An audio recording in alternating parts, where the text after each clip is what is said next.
श्रीमद् भागवत कथा के अवसर पे सबसे पहले व्यासपीठ को नमन करते हुए हमारे साथ में मौजूद हमारी बहनें, हमारे भाइयों, प्रतिवर्ष की भांति इस वर्ष भी श्रीमद् भागवत कथा का भव्य और दिव्य आयोजन हुआ।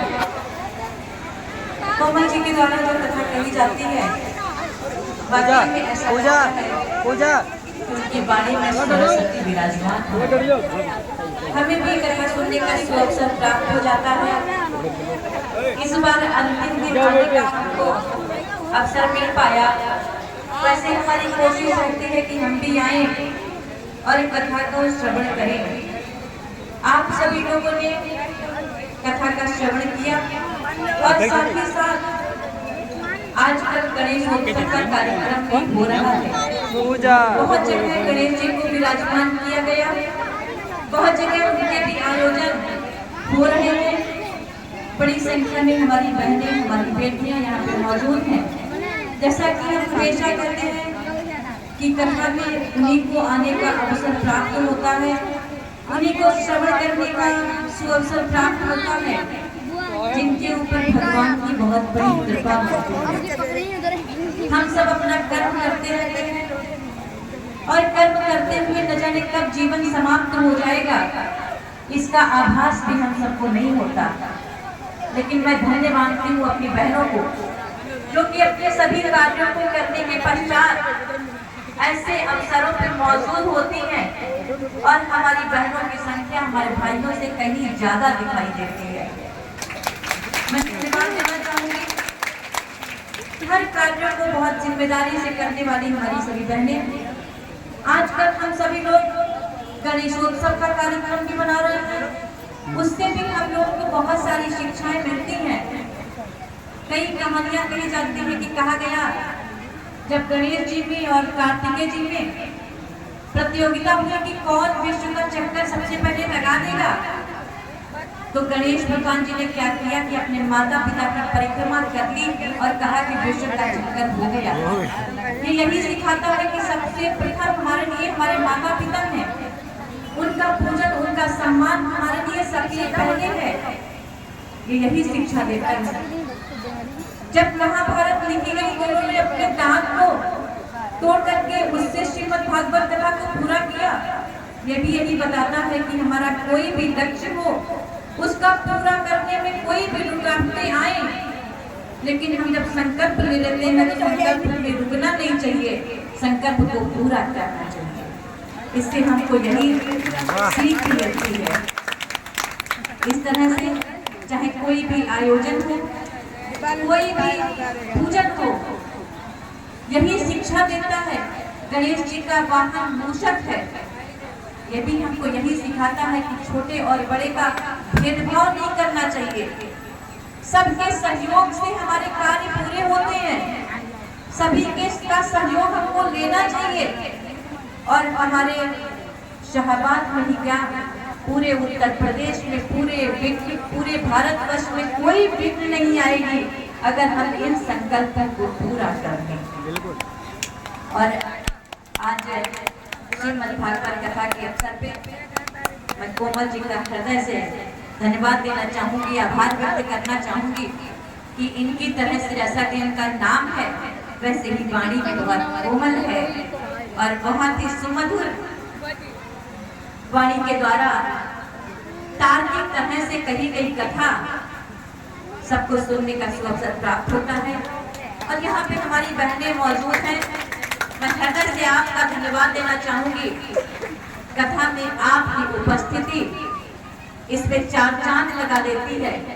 कोई भी कार्यक्रम को भव्यता तभी लाता है जब आपकी उपस्थिति उसमें ज्यादा से ज्यादा होती है। हृदय से आपका आभार व्यक्त करते हुए मैं अपनी वाणी को विराम दूंगी। बहुत बहुत धन्यवाद।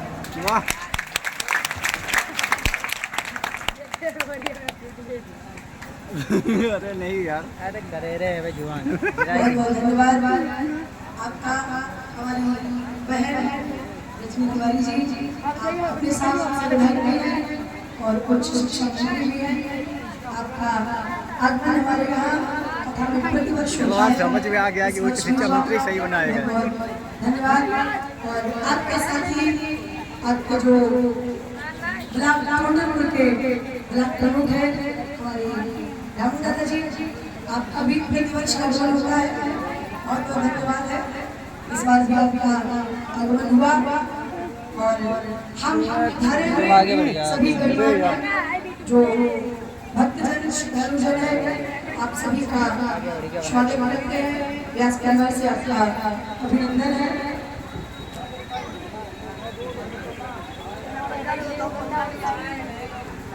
बहुत बहुत धन्यवाद आप सभी का। और हम आप सभी कथा प्रसंग श्रवण कर रहे थे। आदि माता लक्ष्मी जी कथा की व्यास है, जिनके बारे में महाराज विष्णु भगवान ने कथा सुनी जो 2 महीने लगातार चली थी।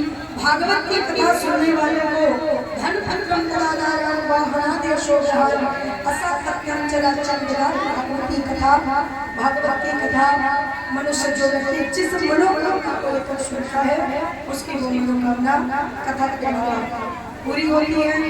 कथा के विश्राम के उपलक्ष्य में भगवान से प्रार्थना है कि भगवान आप सब लोगों को जितने भी लोग कथा सुन रही है, आप सभी को खूब समृद्धिशाली बनावे, धनवान और यशस्वी बनावे, आपकी शुभ मनोकामनाएं भगवान पूरी करे।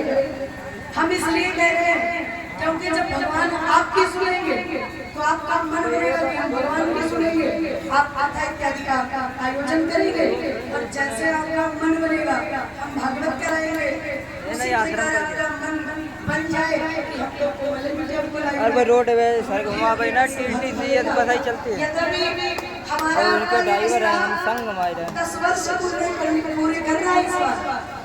ऐसे पता नहीं चला उनके संग कराओ। हमारी आपकी जो रिश्तेदारी है 10 साल कंप्लीट हो गए इस बार। हम लोगों ने एक दशक कराया है। ओहो अग्रिम वाह, वो ज्ञान नाम यूं तो आस्था पर 43-44 कथा है, लेकिन हमारे आपके संबंध को बने फिलहाल बहुत अच्छा सफर है और आगे ऐसे ही जब तक जीवन है जारी रहे, ये नेपाली बाबा से हमारी प्रार्थना है। हम आप यूं ही, यही एक बहाना है जो हम अपने दूसरे से मिलते हैं। तो बाकी कहाँ हम हैं, यहाँ पर बहुत सी बेटियां ऐसी हैं जो पूरे वर्ष ससुराल में रहती हैं और इंतजार करती हैं जब आश्रम पर कथा होगी तब हम जाएंगे। आप यहाँ आती है यूं तो तमाम लोगों का आना रहता है। बहुत बहुत धन्यवाद आप सभी का ये साथ समय और सहयोग देने के लिए। और प्रार्थना है कि किसी प्रकार से अपना सहयोग बनाए रखिएगा, जिसका जैसा साथ जैसा सहयोग है बनाए रखना, ताकि प्रतिवर्ष मिलते रहे। नेपाली बाबा के सानिध्य में कथा भागवत बहाना है।